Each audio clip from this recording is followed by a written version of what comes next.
Best moral stories. சீதாராமபுரம் அப்படிங்கிற ஒரு கிராமம் இருந்துச்சு. அந்த கிராமத்துல கோட்டையா வாணி அப்படிங்கிற புருஷன் பொண்டாட்டி இருந்தாங்க. கோட்டையவுக்கு சொந்த வயல் இல்ல. ஆனா இன்னொரு விவசாயி கிட்ட இருந்து கொஞ்சம் விதைங்களை வாங்கி அவன் விவசாயத்தை செஞ்சுக்கிட்டு இருந்தான். இவங்களுக்கு ரேவந்த் அப்படிங்கிற புள்ள இருந்தான்.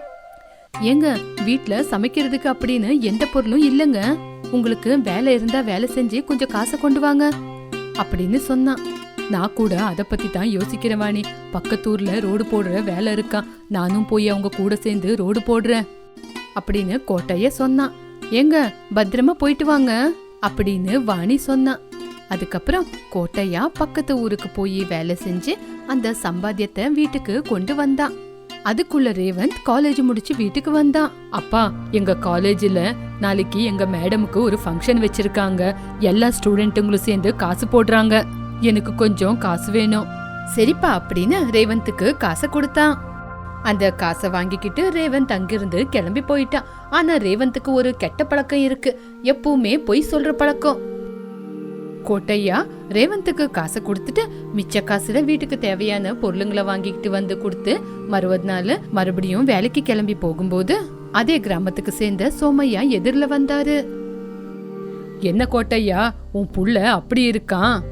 நம்ம ஊரு மலை மேல போய் பசங்க கூட சேர்ந்து தேவையில்லாத வேலை செய்யறான். உங்ககிட்ட இருந்து பொய் சொல்லி காசை வாங்கி இந்த மாதிரி தேவையில்லாத கெட்ட சாவசத்துக்கு ஈடாயிருக்கான். என்ன சோமையா நீ சொல்றது? எனக்கு ஒண்ணுமே புரியல.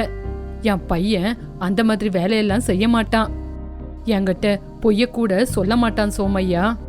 சோமையா கோட்டையாவ கூட்டிக்கிட்டு அவங்க புள்ள இருக்கிற இடத்துக்கு கோட்டையாவ கூட்டிட்டு போனாரு. கோட்டையா அங்க போய் பார்த்தாரு. கோட்டையா சோமையா கிட்ட இவனை மாத்த ஏதாவது வழி இருக்கா அப்படின்னு கேட்டாரு. அப்போ சோமையா ஒரு பரிகாரத்தை சொன்னாரு. இப்படி உங்க ரெண்டு பேரும் பேசிக்கிட்டு இருக்கும்போது ரேவந்த் வீட்டுக்கு போறதுக்காக வந்துகிட்டு இருந்தான். ரேவந்த பார்த்த உடனே, டே ரேவந்த், இங்க என்னடா பண்ற அப்படின்னு கோட்டையா கேட்ட உடனே, அப்பா நான் உங்ககிட்ட சொன்னல எங்க காலேஜில் ஒரு ஃபங்க்ஷன் இருக்குன்னு, அதுக்கு தான் பொருளுங்களை வாங்க போயிருந்தேன். நீ பொய் சொல்லிக்கிட்டு இருக்கிற ரேவந்த், நீ எங்க போன என்ன பண்ணேன்னு எல்லாமே எனக்கு தெரியும். நீ பொய் சொல்லி என்கிட்ட பணம் வாங்கிட்டு போய் இந்த மாதிரி வேலை செஞ்சுக்கிட்டு இருக்க. நீ முதல்ல வீட்டை விட்டு வெளியே போ. டே ரேவந்த், நீ என்கிட்ட பொய் சொல்லி என்ன ஏமாத்திட்ட. உன் மூஞ்ச கூட இனிமே எனக்கு காட்டாதடா. நீ இப்பவே இங்கிருந்து போயிடு, இந்த ஊரை விட்டே போயிடு. ஏங்க நம்ம புள்ளைய பார்த்து அப்படி சொல்றீங்க? இவன் எனக்கு பொய் சொல்லி இருக்கான். என்கிட்ட பொய் சொல்லி பணத்தை கொண்டு போய் வேண்டாத வேலை செய்யறான். நம்ம புள்ள என்ன செஞ்சான்னு அவனை வீட்டை விட்டு வெளியே போக சொல்றீங்க அப்படின்னு வாணி கேட்டா. அப்போ நான் பார்த்தேன் அவன் என்ன செஞ்சான்னு. நானும் உன்ன மாதிரி தான் நம்பாத இருந்தேன். சோமையா கூட்டிட்டு போய் காட்டின உடனே தான் அந்த விஷயம் என்னன்னு என் கண்ணாலேயே பார்த்துட்டு வந்தேன். எங்க இந்த சின்ன தப்புக்கா நம்ம புள்ளைக்கு இவ்வளவு பெரிய தண்டனை? இந்த ஒரு தடவை மன்னிச்சிடுங்க அப்படின்னு புருஷங்கிட்ட கெஞ்சி கேட்டா. இல்ல இல்ல, இப்படியே உன் புள்ளைக்கு இடத்த கொடுத்துக்கிட்டு இருந்தா அவனோட வாழ்க்கையில அவன் இன்னும் பெரிய தப்புக்கு போவான். அப்பா என்ன மன்னிச்சிடுங்கப்பா, நான் இஸ்பேட்டாட நீங்க பணத்தை கொடுக்க மாட்டீங்க அப்படின்னு தான் உங்ககிட்ட நான் பொய் சொன்னேன்ப்பா, என்ன மன்னிச்சிடுங்கப்பா அப்படின்னு ரேவந்த் மன்னிப்ப கேட்டான். டே ரேவந்த், நீ இஸ்பேட் ஆடணும் காசு கொடுங்கப்பான்னு கேட்டிருந்தா நான் குடிச்சிட்டு போயிருப்பேன்டா. ஆனா நீ பொய் சொல்லி என்கிட்ட காசை வாங்கிட்டு போய் ஏமாத்திருக்க. உண்மைய புரிஞ்சுக்கோ. உண்மை கொடை மாதிரி நம்மள காப்பாத்தும், ஆனா பொய் கத்தி மாதிரி நம்மள கொத்திக்கிட்டே இருக்கோம். நீ இப்பவே இந்த ஊரை விட்டு போயிடு. எப்பவுமே உண்மையா வாழுடா. இப்போ இந்த ஊரை விட்டு போயிடு.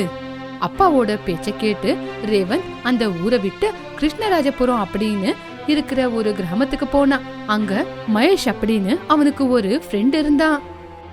டே ரேவந்த், எப்படிடா இருக்க? நல்லா இருக்கியா? என்ன விஷயம் எங்க கிராமத்துக்கு வந்திருக்க? நல்லா இருக்கேன் மகேஷ். உங்க ஊர்ல எனக்கு ஒரு வேலை கிடைச்சது, அதுக்குதான் வேலை செய்யலான்னு இந்த ஊருக்கு வந்தேன் அப்படின்னு ரேவந்த் மறுபடியும் பொய்ய சொன்னான். ஓ அப்படியா, ரொம்ப சந்தோஷம். ஆமா, அப்பா அம்மாவை கூட்டிட்டு வந்தியா இல்ல ஒண்டியா வந்திருக்கியா? அப்பா அம்மாவை கூட்டிட்டு வரலான்னு தான் பார்த்தேன். ஆனா இங்க வீடு எல்லாமே செட் ஆகுனால நானும் என் சொந்த கால்ல நிக்கணும்னு தான் வந்திருக்கேன். ஏழைங்களுக்கு உதவி செய்யலான்னு வந்திருக்கேன். நீ ரொம்ப நல்லவன்டா, நல்ல விஷயத்துக்காக தான் எங்க ஊருக்கு வந்திருக்க. இப்படி ரெண்டு பேரும் பேசிக்கிட்டு இருந்தாங்க. அதுக்கப்புறம் ரேவந்த், அவன் ரொம்ப நல்லவன், அவனுக்கு வேலை இருக்கு, அவன் ஏழைங்களுக்கு உதவி பண்ணுவான் அப்படின்னு ஏதேதோ கதைய மகேஷ் கிட்ட சொல்லிக்கிட்டு இருந்தான். இவனோட வார்த்தையை கேட்ட மகேஷ், ரேவந்த எப்படியாவது மோசம் பண்ணி அவன் கையில இருக்கிற காசை எப்படியாவது தூக்கிடணும்னு யோசிச்சான். ரேவந்த் ஒரு வேலைக்கு சேர்ந்துக்கிட்டான். இப்படி அவன் வேலைக்கு சேர்ந்ததுக்கு அப்புறம் வேலை செஞ்சு கொஞ்சம் காசை கூட சேர்த்து வச்சான். அவன் வேலைக்காக வெளியூர் போக வேண்டியதா இருந்தது. இப்படி அவன் வேலைக்கு போகும்போது அந்த ஊர்ல கொஞ்சம் பெரிய மனுஷங்களை அவன் பார்த்தான். அதுல சீத்தையா அப்படிங்கிற ஒருத்தர், யாரப்பா நீ, எதுக்காக இந்த ஊருக்கு வந்திருக்க? என் பேரு ரேவந்த், நான் இந்த ஊர்ல வேலைக்காக வந்திருக்கேன். யாருக்காவது ஏதாவது பிரச்சனை இருந்தா என்கிட்ட சொல்லுங்க, அதை நான் தீர்த்து வைக்கிறேன். ஆமாப்பா, எனக்கு பெரிய பிரச்சனை வந்திருக்கு. யாருமே எனக்கு உதவி செய்ய முன்னாடி வரமாட்டேங்கிறாங்க. நீ தான் கடவுள் மாதிரி வந்திருக்க. என் பொண்ணு கல்யாணத்துக்கு கொஞ்சம் பணம் வேணும், யாருமே கொடுக்க மாட்டேங்கிறாங்க. இந்த உதவி செய்ப்பா. சரிங்க, என்கிட்ட நிறைய பணம் இருக்கு. நான் வேலை செஞ்சு நிறைய பணத்தை சேர்த்து வச்சிருக்கேன். உங்க பொண்ணு கல்யாணத்துக்கு கொடுக்கறேன் அப்படின்னு அவன் கையில இருக்கிற கொஞ்சம் பணத்தை அவருக்கு கொடுத்தான். இப்படி அவன் வேற ஊருக்கு வேலைக்குன்னு போகும்போது சீதாபுரம் அப்படிங்கிற ஊர்ல ஒரு பொண்ணு நின்னுகிட்டு இருந்தா. அந்த பொண்ணை பார்த்த உடனே ரேவந்த் இஷ்டப்பட்டான். அந்த பொண்ணு பேரு கல்யாணி. அந்த பொண்ணுகிட்ட போய், நீ பார்க்க ரொம்ப அழகா இருக்க, நான் பெரிய வேலையில இருக்கேன், என்கிட்ட நிறைய பணம் சொத்து நகைங்க எல்லாமே இருக்கு, நீ என்ன கல்யாணம் பண்ணிக்கிட்டா நான் உன்னை எந்த பிரச்சனையும் இல்லாம நல்லபடியா பாத்துக்கிறேன்னு சொன்னா. என்னோட கல்யாண விஷயத்த நான் தனியா முடிவு பண்ண முடியாது. எனக்கு அப்பா அம்மா இருக்காங்க. உங்களுக்கு அவ்வளவு தைரியம் இருந்தா அவங்க கிட்ட வந்து கேளுங்க. அவங்க கல்யாணம் பண்ணி கொடுத்தா நான் உங்களை கல்யாணம் பண்ணிக்கிறேன். கல்யாணி அந்த ஊர்ல இருக்கிற கங்கையா கங்கம்மாவோட ஒரே ஒரு பொண்ணு. கல்யாணிய கங்கையா தம்பதிங்க ரொம்ப நல்லா பாசமா வளர்த்தாங்க. கல்யாணி ரொம்ப புத்திசாலியான பொண்ணு. ஒரு நாள் கங்கையா கங்கம்மா இப்படி பேசிக்கிட்டு இருந்தாங்க. ஏங்க, நம்ம பொண்ணுக்கு கல்யாணம் வயசாச்சு, அவளுக்கு கல்யாணம் செஞ்சுட்டா நம்மளோட பொறுப்பு கொஞ்சம் குறையுங்க. ஆமா கங்கம்மா, எனக்கு கூட அதே யோசனையா தான் இருக்கு. யாராவது ஒரு நல்ல பையன் கிடைச்சா நம்ம பொண்ணுக்கு கல்யாணம் பண்ணிட்டா நம்ம கடமை முடிஞ்சிடும். இப்படி கங்கையா கங்கம்மா கல்யாணியோட கல்யாணத்தை பத்தி யோசிச்சுக்கிட்டு இருக்கும்போது கல்யாணி ரேவந்த கூட்டிக்கிட்டு அங்க வந்தா. அம்மா கல்யாணி, யாருமா உன் கூட வந்தவங்க? உன் கூட எதுக்குமா நம்ம வீட்டுக்கு வந்திருக்கான்? அதாப்பா, நான் நம்ம வயலுகிட்ட போயிருந்தேன். இவரு அங்க என்ன பார்த்தாரு. என்ன பார்த்த உடனே புடிச்சு போச்சுன்னு சொன்னாரு. அதுக்குதான் உங்ககிட்ட கூட்டிட்டு வந்தேன்.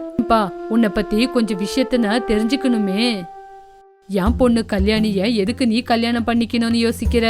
ஆமா, உன்னோட வேலையை பத்தி சொல்லு அப்படின்னு கங்கையா விவரத்தை கேட்டாரு. ஐயா, நான் ஒரு சின்ன கவர்மெண்ட் வேலையை செஞ்சுக்கிட்டு இருக்கேன். எங்க அப்பா அம்மா விவசாயி, அவங்களோட வயல்ல வேலை செஞ்சுக்கிட்டு இருக்காங்க. நான் வேலைக்காக சீதாபுரத்துல இருக்கேன்.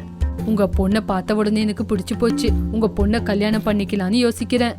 என்கிட்ட ஒரு வீடு, கொஞ்சம் பணம், கொஞ்சம் நகைங்க இருக்கு. நான் அது எல்லாமே பத்திரமா எடுத்து வச்சிருக்கேன். உங்க பொண்ணை நான் பத்திரமா பாத்துக்குவேன்.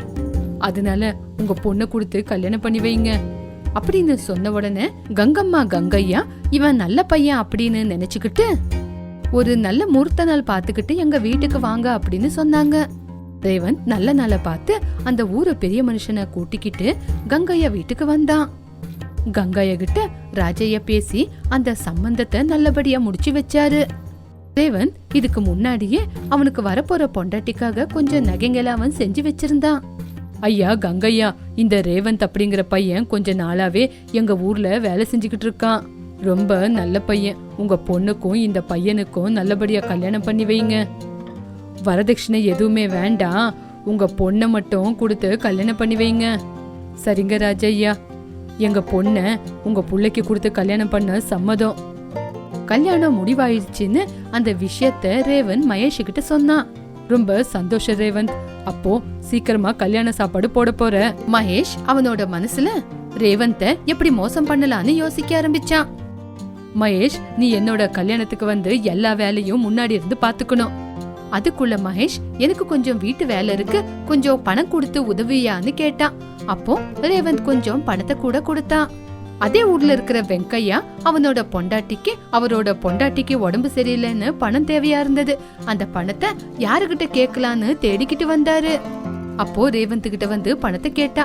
அப்போ ரேவந்த் அவனோட வரப்போற பொண்டாட்டிக்கு செஞ்சு வச்ச நகையெல்லாம் வித்து காசை கொடுத்தான். இப்போ ரேவந்த் கையில எந்த காசும் இல்ல. இப்படி கொஞ்ச நாள் ஆச்சு. கல்யாணம் கூட கிட்ட வந்துருச்சு. இப்படி இருக்கும்போது இப்ப என்கிட்ட எதுவுமே இல்லன்னு யோசிச்சுக்கிட்டு இருந்தா ரேவந்த். அப்போ மகேஷ் வந்தான். ரேவந்த், எனக்கு கொஞ்சம் பணம் வேணும்டா. நான் கொஞ்சம் வயல வாங்கினேன். அந்த வயல வாங்கினதுனால கடன் ஆயிடுச்சு. அப்போ ரேவந்த் யோசிச்சான், என்கிட்ட காசு இல்லன்னு இவங்கிட்ட சொன்னா என்னோட மரியாதை போயிடும். எப்படியாவது இவனுக்கு உதவி செஞ்சே ஆகணும்னு அவன் இருக்கிற வீட்டை வித்து காசை கொண்டு வந்து மகேஷ் கிட்ட இந்தான்னு கொடுத்தான். இப்படி மறுநாள் காலையில ரேவந்துக்கு கல்யாணம். மகேஷ் கல்யாணி கிட்ட போய் ரேவந்த் கிட்ட எந்த சொத்தும் இல்லைன்னு சொன்னான். கல்யாணி எல்லா விஷயத்தையும் கேள்விப்பட்டா.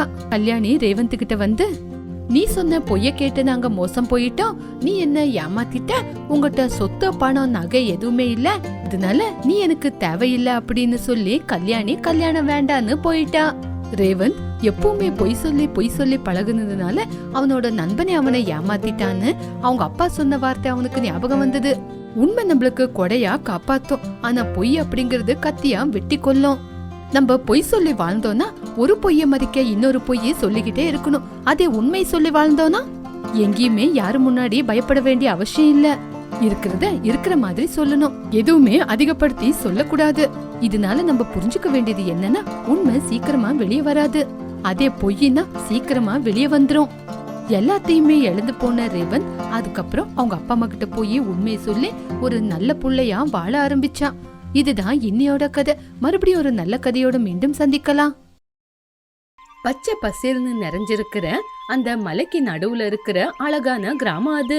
நிறைய ஜனங்க அங்க விதவிதமான வேலைங்க விவசாயங்களை செஞ்சுக்கிட்டு சந்தோஷமா இருந்தாங்க. அந்த ஊர்ல கோதண்டா அப்படின்னு ஒரு ஆள் இருந்தான். அவன் அதிகமா படிச்சிருக்கான் அப்படின்னு அவனுக்கு திமிரு இருந்தது. அவன் எல்லா ஜனங்களை ரொம்ப கேவலமா பார்த்தான்.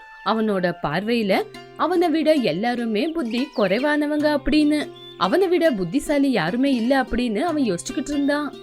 இப்படி இருக்கும்போது ஒரு நாள் கோதண்டம் ஒரு மரத்துக்கடியில உக்காந்து இருக்கும் போது அவனை பாக்குறதுக்காக விவசாயி வந்தான். வணக்கங்க ஐயா. உனக்கு எல்லாமே படிப்பறிவு இல்லாம உங்களுக்கெல்லாம் யாருகிட்ட எப்படி பேசணும்னு கொஞ்சம் கூட புத்தி இல்ல. என்ன மாதிரி படிச்சிருந்தா எல்லாமே தெரிஞ்சிருக்கும் அப்படின்னு எல்லாரையும் கேவலமா பாத்துக்கிட்டு வணக்கம் சொன்னா திரும்பி கூட வணக்கம் சொல்ல மாட்டான். இவனை நான் பார்த்து பேசாமையே இருந்திருக்கலாம். இப்படி அந்த விவசாயி அவரோட மனசுல நினைச்சுக்கிட்டு, இருந்தாலும் பணக்காரன் இல்லையா இவங்கிட்ட எதுக்கு வச்சுக்கணும் அப்படின்னு அவங்கிட்ட பேசிக்கிட்டு இருந்தான். சரி வா பல்லாங்குழி ஆடலாம் அப்படின்னு அந்த விவசாயிய உட்கார வச்சுக்கிட்டு விளையாண்டுகிட்டு இருந்தான். விவசாயிக்கு அந்த ஆட்டம் தெரியாததுனால கோதண்டமே ஜெயிச்சுக்கிட்டே இருந்தான். அத்தியா, உனக்கு விளையாட தெரியவே இல்லை. நான் படிச்சதுனால எனக்கு எல்லாமே தெளிவு இருக்கு அப்படின்னு மீசைய முறுக்கிக்கிட்டு சொல்லிக்கிட்டு இருந்தான். அந்த மரத்துக்கிட்ட யாரு வந்தா கூட அவங்கள உட்கார வச்சு விளையாண்டுக்கிட்டு அவனே ஜெயிச்சுக்கிட்டு இருந்தான். இப்படி கோதண்ட ராமங்கிட்ட யாருமே ஜெயிக்காம தோத்துக்கிட்டு இருந்தாங்க. அத பார்த்து அவங்கள ரொம்ப கேவலப்படுத்தி பேசிக்கிட்டு இருந்தான். இப்படி இருக்கும்போது ஒரு நாள் அந்த மரத்துக்கிட்ட நிறைய பேர் உக்காந்து இருக்கும் போது அங்க கோதண்டம் வந்தான். நைட்டுல நிறைய முத்துங்க இருக்கும், ஆனா பகலானா காத்துல பறந்துரும். இதுக்கு பதில் சொல்லுங்க பாக்கலாம் அப்படின்னு கேட்ட உடனே யாருமே பதில சொல்லல. அப்போ அட இது கூட தெரியாதா, அதுதான் நட்சத்திரம். இதுக்கு கூட உங்களுக்கு சரியான பதில் தெரியாதா? எப்படி தெரியும்? நீங்க படிச்சிருந்தா தானே தெரியும். நான் படிச்சதுனாலதான் இந்த கேள்விக்கெல்லாம் பதில் தெரியுது. தின்னுட்டு தூங்குறவங்களுக்கு என்னதான் தெரியும்? நம்ம ஊர்லதான் புத்தி இல்லாதவங்க எல்லாம் நிறைஞ்சிருக்காங்க. இப்படி ரொம்ப கர்வத்தோட இருந்தான். இப்படி நாட்கள் போச்சு. அதே ஊர்ல லக்ஷ்மி அம்மா அப்படின்னு ஒரு பொம்பளை இருந்தாங்க. அவங்க பகல் நேரத்துல காட்டுக்கு போய் விறகு வெட்டி கொண்டு வந்து அதை வித்து அதுல வர காசுல வாழ்ந்துகிட்டு இருந்தாங்க. இப்படி அதே காசுல தன்னோட பொண்ணை கூட படிக்க வச்சுக்கிட்டு இருந்தாங்க. ஒரு நாள் லக்ஷ்மி அம்மா விறகு வித்துட்டு வீட்டுக்கு வரும்போது அவங்க பொண்ணு அவங்களுக்காக காத்துக்கிட்டு இருந்தாங்க. அத பார்த்து, என்னம்மா? அம்மா, நான் பெரிய படிப்பு படிக்கணும் அப்படின்னு இருக்கேன். அதுக்காக நான் பட்டணத்துக்கு போனோமா? அதுக்கு என்னம்மா, படிமா. ஆனா அதுக்கு நிறைய பணம் செலவாகுமே அப்படின்னு ரொம்ப கவலையோட சொன்னா. பொண்ணு கவலையோட சொன்னப்போ, அத பத்தி எல்லாம் நீ கவலைப்படாதம்மா, அத பத்தி நான் பாத்துக்கிறேன். உன் அப்பாவோட ஆசைப்படி நீ நல்லா படிக்கணும் அப்படின்னு சொல்லிட்டு லக்ஷ்மி அம்மா அங்கிருந்து கிளம்பி போயிட்டாங்க. லக்ஷ்மி அம்மா பொண்ணுகிட்ட அப்படி சொல்லிட்டு கிளம்பி வந்தா கூட அவங்களோட மனசுல பணத்தை பத்தி தான் யோசனை இருந்தது. பொண்ணு எப்படி படிக்க வைக்கிறது? பெரிய படிப்பு படிக்கணும்னு சொல்றா, நான் பணத்துக்காக என்ன பண்ணுவேன் அப்படின்னு யோசிச்சுக்கிட்டே விறகு வெட்டி கொண்டு வந்தாங்க. என்னைக்காவது ஒரு நாள் அதிர்ஷ்டம் என் வீடை தேடி வரும். அப்போ என் பொண்ணு நான் நல்லபடியா படிக்க வைக்குவேன்னு நம்பிக்கை இருக்கு இப்படின்னு லக்ஷ்மி அம்மா யோசிச்சுக்கிட்டே போனாங்க. லக்ஷ்மி அம்மா எப்பவுமே வனதேவதைய கையெடுத்து கும்பிடுவாங்க. இந்த பக்கம் கோதண்டராமோ எல்லாரையும் ரொம்ப கேவலமா பேசிக்கிட்டே இருந்தான். ரோட்ல ஜனங்க எங்கேயாவது பேசிக்கிட்டு இருந்தாங்க அப்படின்னா கோதண்டராமத்தை பத்தி தான் பேசிக்கிட்டு இருப்பாங்க.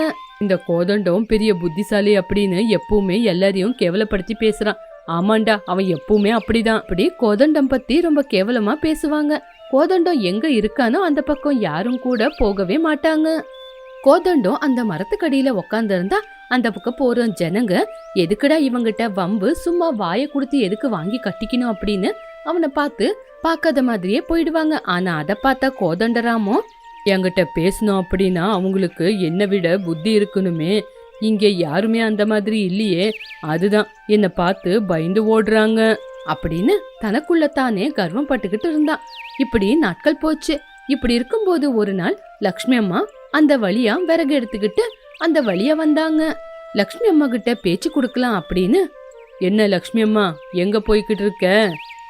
வணக்கம் கோதண்டையா, ராமையா வீட்ல ஏதோ விசேஷமா, அதனாலதான் விறகு கேட்டாங்க, கொண்டு போய்கிட்டு இருக்கேன். கோதண்டம் ராமத்துக்கு வம்பளுக்கு யாருமே கிடைக்காததுனால, யாருமே அவர்கிட்ட பேசாததுனால இந்த லக்ஷ்மி அம்மா கிட்ட பேச்சு கொடுத்து வம்புக்கு இழுக்கலாம் அப்படின்னு கோதண்டராமோ லக்ஷ்மி அம்மா கிட்ட பேச்சு கொடுக்க ஆரம்பிச்சான். சரி, அப்புறமா போவ, என்கிட்ட ஒரு பந்தயம் கட்டுறியா? ஐயா, நீங்க படிச்சவரு, உங்ககிட்ட எனக்கு என்னத்துக்கு ஐயா வம்பு? என்னை விட்டுருங்க, எனக்கு நிறைய வேலை இருக்கு. சரி, உனக்காக சின்ன பந்தயத்தை வைக்கிறேன். ஒன்னும் இல்ல, நான் நிறுத்து அப்படின்னு சொல்ற வரைக்கும் நீ பேசிக்கிட்டு இருந்தா நீ தான் ஜெயிச்சது, அப்படி இல்லன்னா நான் ஜெயிச்ச மாதிரி. ஐயா, ஜெயிச்சா என்னங்க ஐயா கொடுப்பீங்க அப்படின்னு ஏதோ சாதாரணமா கேட்டா. ஓ, ஜெயிச்சிருவேன்ற திமிர்ல பேசுறியா? சரி, ₹1,00,000 கொடுக்கறேன் உனக்கு அப்படின்னு லக்ஷ்மி அம்மா எங்க ஜெயிக்க போற அப்படின்னு ரொம்ப கேவலமா பாத்துக்கிட்டு சரின்னு ஒத்துக்கிட்டான். ஆனா லக்ஷ்மி அம்மா அந்த வார்த்தையை கேட்டு ரொம்ப சந்தோஷப்பட்டாங்க. லக்ஷ்மி அம்மா அந்த போட்டிக்கு ஒத்துக்கிட்டாங்க. எப்படியாவது நான் ஜெயிச்சு எனக்கு காசு கிடைச்சா அந்த காசுல என் பொண்ணு நல்லபடியா படிக்க வைக்கலாம் அப்படின்னு தன்னோட மனசுல யோசிச்சுக்கிட்டு, ஐயா, என்னால உங்ககிட்ட ஜெயிக்க முடியுமா தெரியல, என்னவோ ஒரு குட்டி கதை சொல்றேன். சரி, சொல்லு பாக்கலாம். கோதண்டம் ஒத்துக்கிட்டான். இப்படி லக்ஷ்மி அம்மா கதை பேச ஆரம்பிச்சாங்க. அவங்கள பாக்குறதுக்காக நிறைய பேரு அங்க வந்து யாரு ஜெயிப்பாங்கன்னு காத்துக்கிட்டு இருந்தாங்க. ஐயா, அது ஒரு அடர்த்தியான காடு. அந்த காட்டுக்குள்ள ஒரு பக்கம் ஒரு சிரத்தை சத்தம் இல்லாம பதுங்கி உக்காந்து இருந்தது அப்படின்னு லக்ஷ்மி அம்மா கதை சொல்ல ஆரம்பிச்சாங்க. இந்த கதைய கோதண்டம் கூட சேர்ந்து ஊரு கிராமத்து ஜனங்க எல்லாம் கேட்டுக்கிட்டு இருந்தாங்க. அப்போ அங்க இருந்த ஒரு மரத்து மேல ஒரு குருவி வந்து உக்காந்துச்சு. அதுக்கப்புறம் 2வது குருவி வந்து உக்காந்துச்சு. அதுக்கப்புறம் 3வது குருவி வந்து உக்காந்துச்சு. அதுக்கப்புறம் 4வது குருவி வந்து உக்காந்தது. அதுக்கப்புறம் 5வது குருவி, அதுக்கப்புறம் 6வது குருவி வந்து உக்காந்தது. இப்படி லக்ஷ்மி அம்மா சொல்லிக்கிட்டு இருக்கும்போது கோதண்டம் ஊரு ஜனங்க முன்னாடி கதை போகுதுன்னு பார்த்தாங்க. நான் லக்ஷ்மி அம்மா மட்டும் 7, 8ன்னு குருவியோட எண்ணிக்கைய அதிகமாக்குனாங்க. இப்படி லக்ஷ்மி அம்மாவோட கதைய கேட்டு அந்த ஊரு ஜனங்க கூட சேர்ந்து கோதண்டத்துக்கும் வெறுப்பு வந்துருச்சு. போதும், நிறுத்து லக்ஷ்மி அம்மா. ஒரு குருவி கிட்ட ஆரம்பிச்சு இப்போ 1,00,000 குருவி வரைக்கும் போவேன்னு தெரியுது. சரி, கதையோட முன்னாடி சொல்லு.